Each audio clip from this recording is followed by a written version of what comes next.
айтып жатыр ғой енді ақерке бәрін негізі білген, оған сылтау керек болды, повод керек болды деп.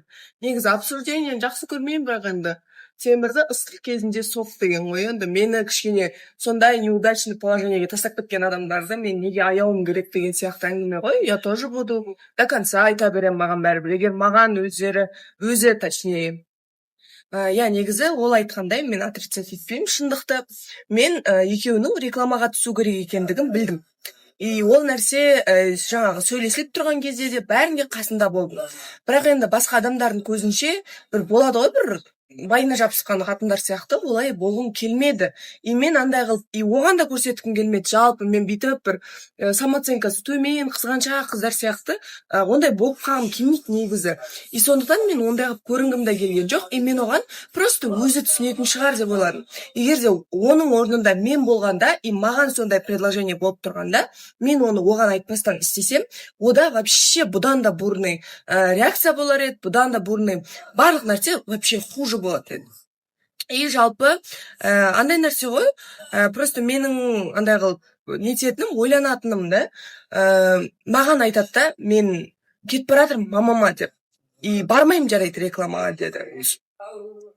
И сосын андай да, маған айтты негізі, мен бармайтын шығармын, скорее всего, деді. И мен білуімше ол мамасына кетіп баратқан болған. Мамасын алып кетуге, и сыққан. И сонымен мен ойладым да енді, қайтқан шығар деп. И каким-то образом мен сол видеоны көрем. И маған адамдар жібереді оны. И одан бөлек мен инстаграмға кіріп отырған жоқ едім. Историясын вообще ашқан да жоқ едім да. И дайректін просто оқи салсам, сондай нәрселер келіп жатыр. И одан кейін мен реакциям қандай болады деп просто ойлаймын да. И маған да қарсы жазып жатқан адамдарды. Жалпы андай ғой, не только видео. Просто ол жерде енді комментарий жазылды жарайды. Ол нәрсеге қатты мән берген жоқпын. Просто взгляд, даже бүкіл нәрсе бір көрініп тұрады ғой. И содан кейін просто мен өзім үшін алуым керек нәрсені алдым. Қазір мен сендерге бір повод істеп жатқан, бір не істерім білмей жатқан болады ғой, бір оның көзіне көріну үшін айтып жатқан адам сияқты көрінетін шығармын, базар жоқ. Просто енді білмеймін, андай үйленем деген сияқты әңгімелер болып жатқаннан кейін, той сияқты нәрселер болып жатқаннан кейін, бәрібір білмеймін, менің орнымда қандай қыз болса да, тура мен сезінген ощущение де болатын бет деп ойлаймын да. Ну ладно, менің единственный кінәм, мен түспе деп кардинально оған қарсылық білдірмегенім шығар, бірақ мен анандай реально бағанағы стористе айтқандай, мен ондай бір дым көрмеген қыздар сияқты болып көрінгім келген жоқ просто. Бірақ бәрібір менің түрім ол субтитр тұрады менің түрімде барлық нәрсеге. И ол нәрсені түсіну керек еді деп ойлаймын да. И жалпы анандай ғой, просто жаңа мен айтқандай, мен ұстап қалғаным видеодағы взгляды болды. И бір сутка ол просто халыққа айта алмады, что ол жай реклама үшін түсіріліп жатырған нәрсе деп. И бір сутка маған неше түрлі нәрселер жазды. Менің де тума-туыстарым бар, барлығы не болып жатыр, ойбай Сержан ақеркені тастап басқаға кетіп қалыпты деген әңгімелер. Ол әңгімелерді мен көтере алмаймын.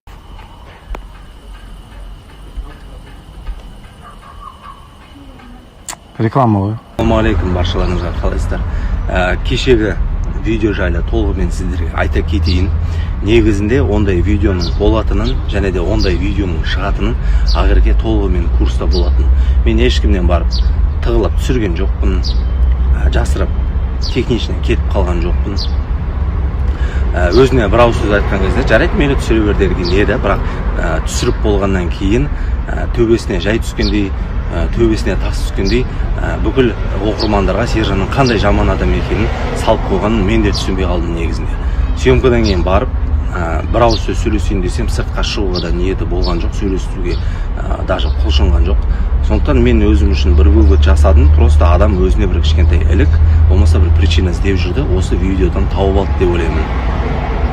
Сондықтан қазір сен қандай нашар адам екенін жаза берудің қажеті жоқ. ақерке білетін ондай видео шығатынын, және де курста болған. Мен жеке өмірді қалдырам деп шештім. Тұрсекеге қатысты сұрақты оның өзіне қойыңыздар. Өзінің парақшасы бар, өзінің көмекшілері бар.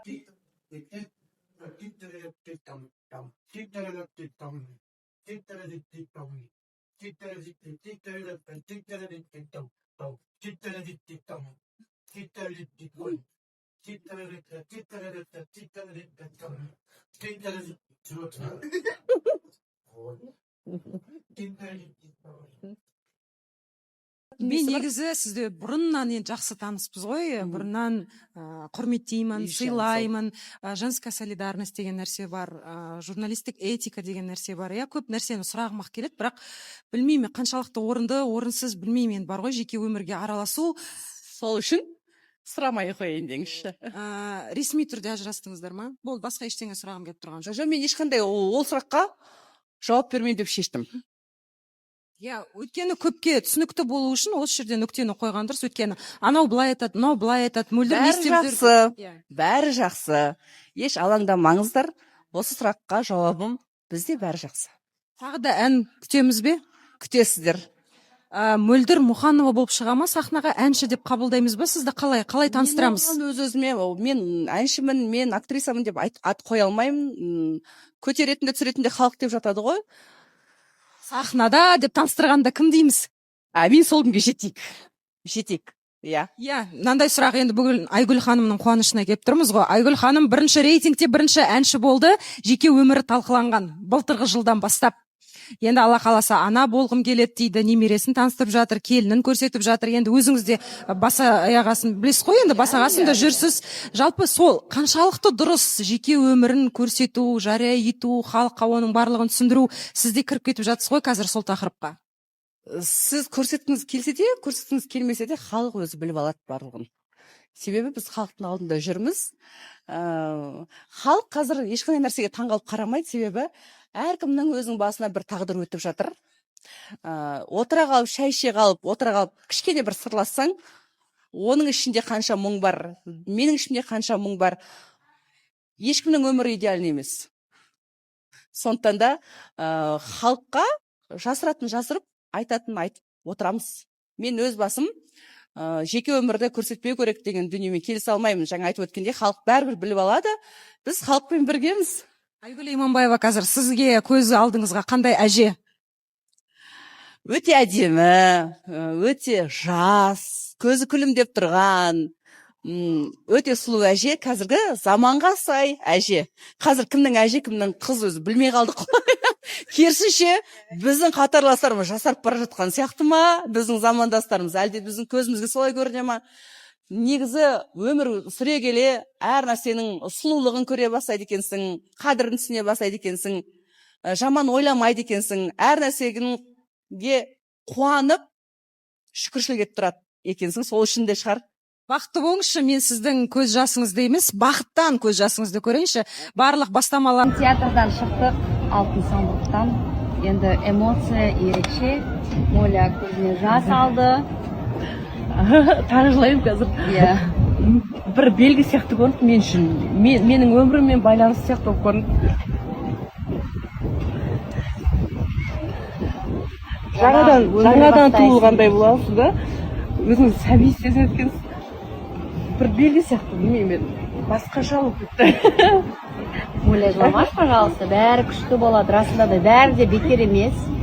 Біз қасиетті киелі Түркістанның жеріндеміз. Осындай керемет дүниелер болып жатыр. Мына театрдың өзінде көріністің өзі қысқаша бір сезім береді. Біз құстай ұштық. 7 минуттың ішінде 7 түрлі әсер аласыз. Шынымен балалық шақалап келгенде